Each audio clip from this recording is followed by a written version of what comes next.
मणिपुर में तनाव एक बार फिर से चरम पर पहुंच गया है। रविवार को भी उग्र भीड़ ने इम्फाल में बीजेपी विधायक कोंगखाम रोबिंद्रो के पैतृक आवास में तोड़फोड़ की और एक दिन पहले ही यानी शनिवार को भी इस उग्र भीड़ ने हिंसा की थी और कई विधायक समेत मंत्रियों के घरों पर धावा बोल दिया था। कई गाड़ियों को आग के हवाले भी कर दिया गया। राज्य के 6 जिलों में इंटरनेट पर पहले से ही रोक लगी हुई है। वहीं पीटीआई ने पुलिस के हवाले से जानकारी दी है कि भीड़ ने मायांग इम्फाल स्थित रोबिंद्रो के घर पर धावा बोल दिया और उनसे मुलाकात की मांग की, लेकिन वो घर पर मौजूद नहीं थे। इसलिए उनके पिता ने भीड़ में शामिल सदस्यों से कहा कि वो जो भी संदेश देंगे उसे वो अपने विधायक बेटे तक पहुंचा देंगे। पुलिस ने यह भी दावा किया है कि भीड़ राज्य के हालिया घटनाक्रम के संबंध में बीजेपी विधायक का रुख जानना चाहती थी। इससे पहले आपको बता दें कि शनिवार को इम्फाल घाटी के 5 जिलों में से एक इम्फाल वेस्ट में लाफूपत 13 स्थित विधायक के आवास पर एक हिस्से में भीड़ ने तोड़फोड़ कर दी थी और उसे जला भी दिया था। लोगों द्वारा राज्य के 3 मंत्रियों और 6 विधायकों के आवास पर हमला किए जाने के बाद इस पूरे क्षेत्र में अब अनिश्चितकालीन कर्फ्यू लगा हुआ है। मणिपुर में उस समय तनाव की स्थिति पैदा हो गई थी जब जिरीबाम जिले में 3 महिलाओं और 3 बच्चों के शव मिले थे और इससे सनसनी फैल गई थी। जैसे ही ये खबर लोगों तक पहुंची, उग्र भीड़ हिंसक प्रदर्शन पर उतर आई।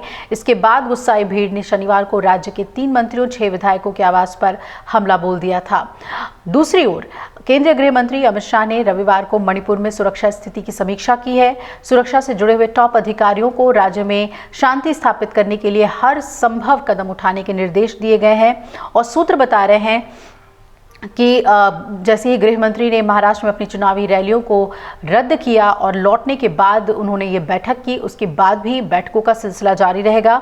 इस बैठक में उन्होंने अधिकारियों को कई निर्देश दिए हैं लॉ एंड ऑर्डर को दुरुस्त करने के लिए। वहीं मणिपुर की एन बीरेन सरकार को भी झटका लगा है। नेशनल पीपल्स पार्टी एनपीपी ने बीरेन सिंह सरकार से अपना समर्थन वापस ले लिया है और एनपीपी ने कहा कि मौजूदा सरकार संकट का समाधान करने और स्थिति को सामान्य करने में पूरी तरीके से नाकाम रही है और हालांकि एनपीपी के समर्थन वापस लेने से बीरेन सिंह सरकार पर कोई खतरा नहीं पड़ने वाला है, लेकिन एक तरीके का ये राजनीतिक झटका जरूर है। इस बीच कांग्रेस के राष्ट्रीय अध्यक्ष मल्लिकार्जुन खड़गे ने भी मणिपुर में हो रही हिंसा को लेकर कल केंद्र पर निशाना साधा और कहा कि ना मणिपुर एक है और ना मणिपुर सेफ है।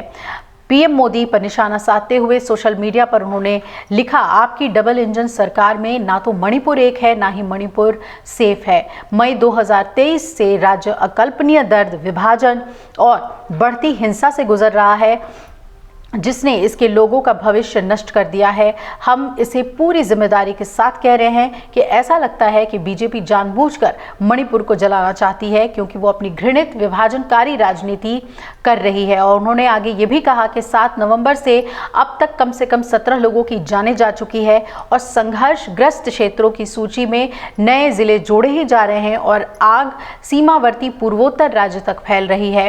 आप खूबसूरत सीमावर्ती राज्य मणिपुर में पूरी तरह से असफल रहे हैं। भले ही आप भविष्य में मणिपुर जाएं, लेकिन राज्य के लोग कभी आपको माफ नहीं करेंगे। यहाँ के लोग कभी नहीं भूलेंगे कि आपने उन्हें उनके हाल पर छोड़ दिया और उनके दुखों को दूर करने और समाधान खोजने के लिए कभी उनके राज्य में कदम नहीं रखा। गृह मंत्रालय ने 14 नवंबर को इम्फाल पश्चिम जिले के सेकमाई और लामसांग, इम्फाल पूर्व में लामलाई, बिष्णुपुर के मोइरांग, कांगपोकपी में लीमक खोंग और जिरीबाम जिले में जिरीबाम के अंतर्गत आने वाले इलाकों में आफ्स्पा फिर से लागू कर दिया है और इसे लेकर लगातार मांग उठ रही है कि इसे वापस लिया जाए। मणिपुर सरकार ने केंद्र से राज्य के 6 थाना क्षेत्र में आने वाले इलाकों में आफ्स्पा की समीक्षा कर उसे हटाने का अनुरोध किया है। अगर आप ये वीडियो YouTube पर देख रहे हैं तो हमारे चैनल को सब्सक्राइब कर बेल आइकन दबाएं और Facebook पर देख रहे हैं तो हमारे पेज को लाइक करें। 8 मिलियन प्लस सब्सक्राइबर, आपके इस भरोसे के लिए बहुत धन्यवाद।